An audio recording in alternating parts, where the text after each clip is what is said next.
Hello everyone, welcome back to our YouTube channel. Selamat datang di channel YouTube Putu Are Official. Mudah-mudahan kabar kalian hari ini dalam keadaan sehat walafiat. Dan kalau ada yang sakit, saya doakan semoga cepat sembuh dan bisa beraktivitas kembali. Pada kesempatan kali ini kita akan belajar C++ mulai dari nol. Oke, kalau kalian sudah siap, ayo kita mulai.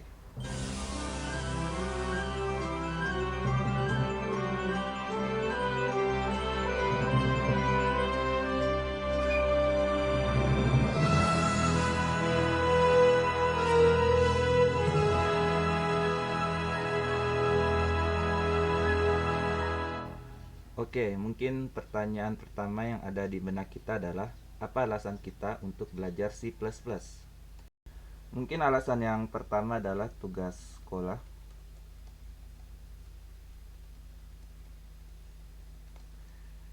Misalnya kalian disuruh Pak Guru atau Ibu Guru disuruh belajar dasar-dasar pemrograman dengan menggunakan C++. Jadi kalian tidak punya pilihan dan harus belajar C++. Jadi itu alasan yang pertama ya. Lalu alasan yang kedua adalah mungkin kalian ingin membuat software. Ya, membuat software ya.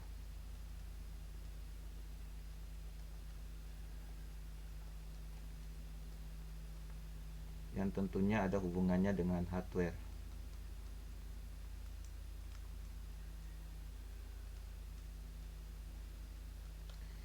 Tentu kalian tidak asing lagi dengan istilah software atau hardware ini. Jadi software ini adalah perangkat lunak dan hardware ini adalah perangkat keras. Jadi kalian mungkin membutuhkan C++ ini untuk mempelajari dasar-dasar algoritma pemrograman dari C++ tersebut untuk dapat membuat softwarenya. Lalu alasan yang ketiga, mungkin kalian ingin mempelajari C++ ini agar kelihatan keren.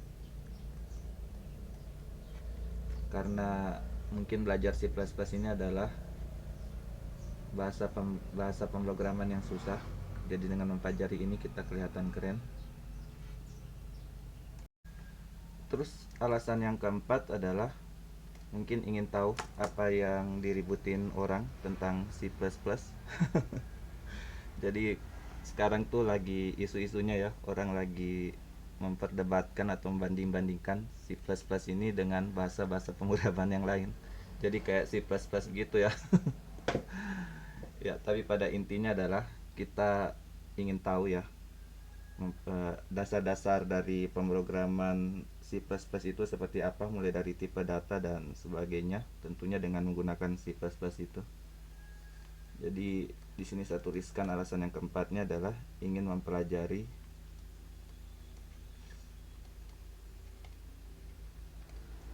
dasar-dasar pemrograman. Jadi ini mungkin salah satu alasan yang keempat kenapa kita atau kalian ingin mempelajari C++ ini. Ya, jadi ini mungkin beberapa alasannya yang bisa kita sebutkan. Lalu pertanyaan utamanya adalah, lalu apa sih C++ ini? Sebenarnya dia program apa? Jadi ada yang mengatakan bahwa C++ ini adalah sama dengan bahasa C. Jadi ini salah besar ya. Jadi ini tidak sama. Jadi mempelajari C dengan mempelajari C++ itu adalah dua hal yang berbeda. Kenapa berbeda? Karena C++ dibuat oleh sang pendesain. Nah, pendesainnya siapa? Ini adalah fotonya. Namanya adalah Bjarne Stroustrup. Namanya Bjarne, tulisannya seperti ini. Bjarne Strauss.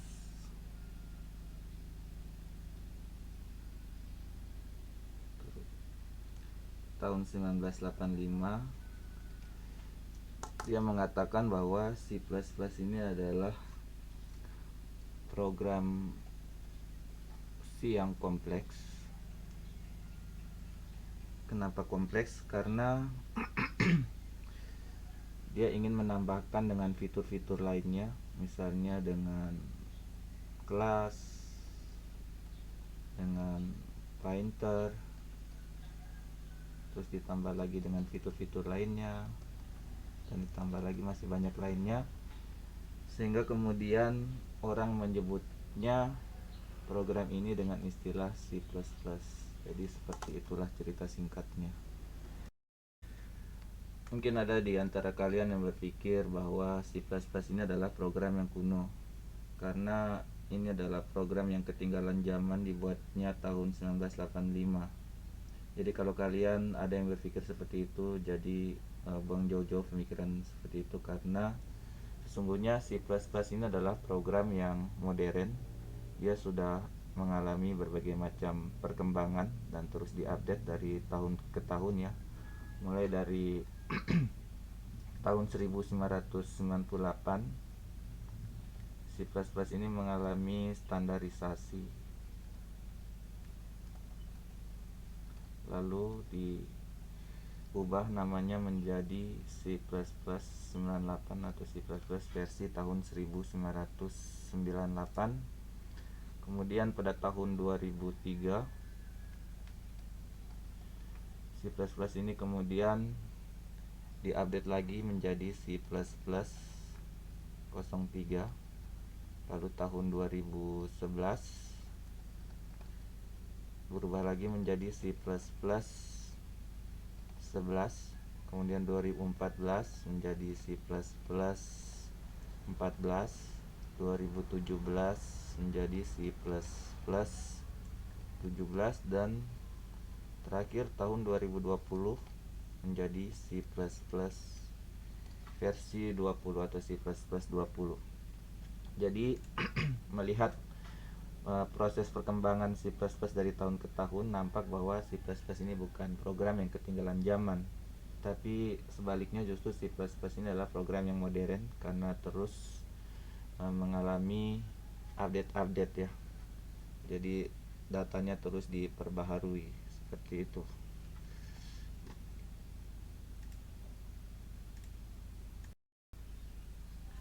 Jadi makin ke bawah ini semakin kompleks sifatnya.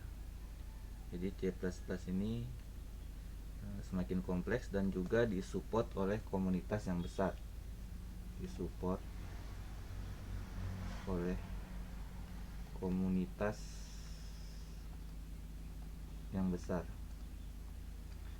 Kenapa C++ ini disupport oleh komunitas yang besar? Ya karena C++ ini sangat bermanfaat di berbagai bidang ya. Jadi karena sangat bermanfaat dan juga digunakan di berbagai bidang.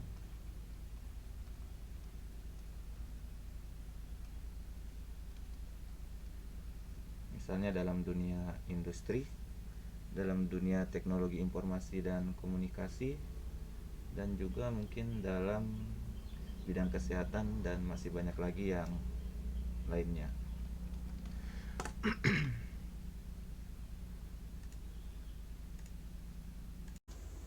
Ya, selain itu juga C++ ini adalah program yang sifatnya multiplatform. Jadi dia adalah bahasa pemrograman yang bisa dijalankan di berbagai sistem operasi komputer. Misalnya sistem operasi yang kita kenal itu antara lain ada Linux, ada Unix, ada Microsoft Windows, atau mungkin macOS. Jadi tidak usah khawatir. Jadi kalau kalian punya laptop atau komputer yang sistem operasinya menggunakan Linux atau Windows, jadi kalian tetap bisa mempelajari C++ ini karena dia sifatnya multiplatform seperti itu ya. Jadi kalian jangan pernah berpikir lagi bahwa C++ itu adalah bahasa programan yang kuno. Seperti yang saya sudah jelaskan tadi, C++ ini justru program yang modern dan terus berkembang karena diupdate terus dari tahun ke tahun. Terus jangan lagi kalian berpikir bahwa C++ ini bahasa yang susah. Justru dengan mempelajari bahasa C++ ini akan mempermudah kalian untuk mempelajari bahasa-bahasa pemrograman yang lain, karena semua itu kita pelajari dasarnya mulai dari C++ ini. Oke teman-teman, jadi mudah-mudahan kalian tetap semangat stay di channel saya ini untuk mempelajari C++ ini bersama-sama. Oke, semangat. Nah, setelah saya menjelaskan apa itu C++ dan juga latar belakang sejarahnya, sekarang saya akan menjelaskan bagaimana sistem kerja dari aplikasi C++ ini. Jadi C++ merupakan sistem operasi atau aplikasi pemrograman yang bersifat multiplatform. Dia dapat digunakan di berbagai macam sistem operasi yang seperti yang saya tulis di sini. Bisa di Linux, Windows, Macintosh, bisa di aplikasi HP, Android, dan juga game, misalnya Xbox. Kenapa C++ ini bisa berjalan di berbagai macam sistem operasi? Karena dia memiliki sesuatu yang namanya compiler.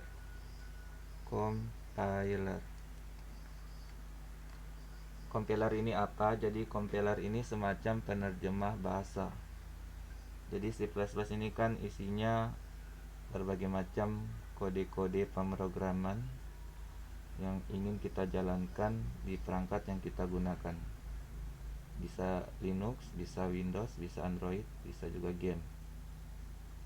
Analoginya kalau misalnya C++ ini adalah buku matematika, kemudian yang salingkari pertama, kedua, dan ketiga ini adalah negara-negara yang berbeda. Misalnya yang pertama ini Indonesia, yang kedua ini Amerika,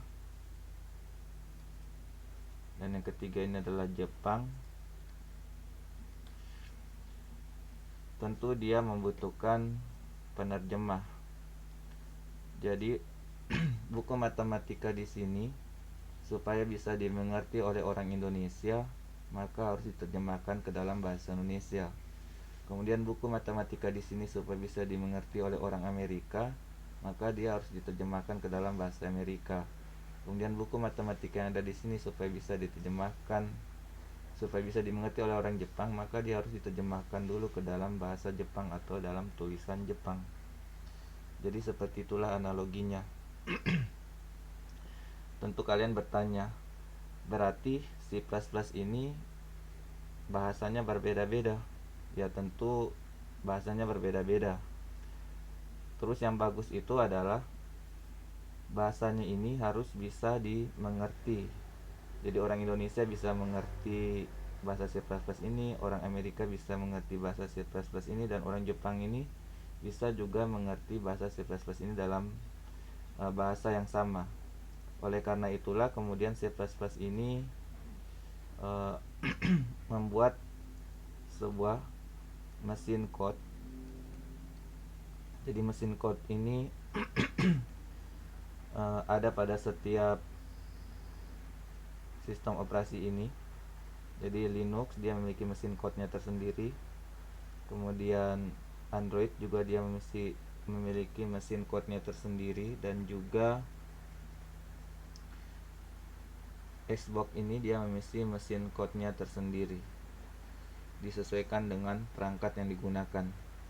Namun sintaks atau algoritma pemrograman yang kita kenal itu tetap sama pada setiap sistem operasi ini. Jadi bisa tetap terbaca dengan bahasa yang sama dan tetap bisa dijalankan walaupun perangkatnya berbeda. Mungkin kalian bisa paham ya maksud saya di sini. Jadi walaupun perangkatnya berbeda,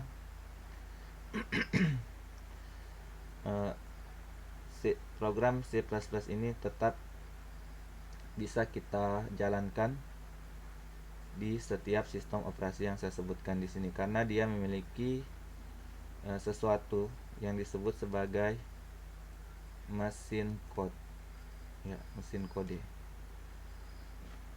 Jadi secara singkat seperti itulah eh, penjelasan tentang bagaimana cara kerja dari C++ ini pada setiap sistem operasi yang kita gunakan.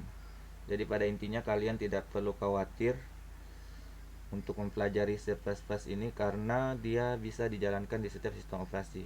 Jadi walaupun kalian menggunakan laptop yang menggunakan sistem operasi Windows atau mungkin sistem operasi Linux, kalian tetap bisa menggunakan C++ ini. Karena C++ ini memiliki mesin code yang membuat laptop atau handphone kalian tetap bisa menjalankan C++ dan kita bisa mempelajarinya atau menggunakan aplikasi C++ itu. Baiklah kawan-kawan sekalian, mungkin sekian video pertama tentang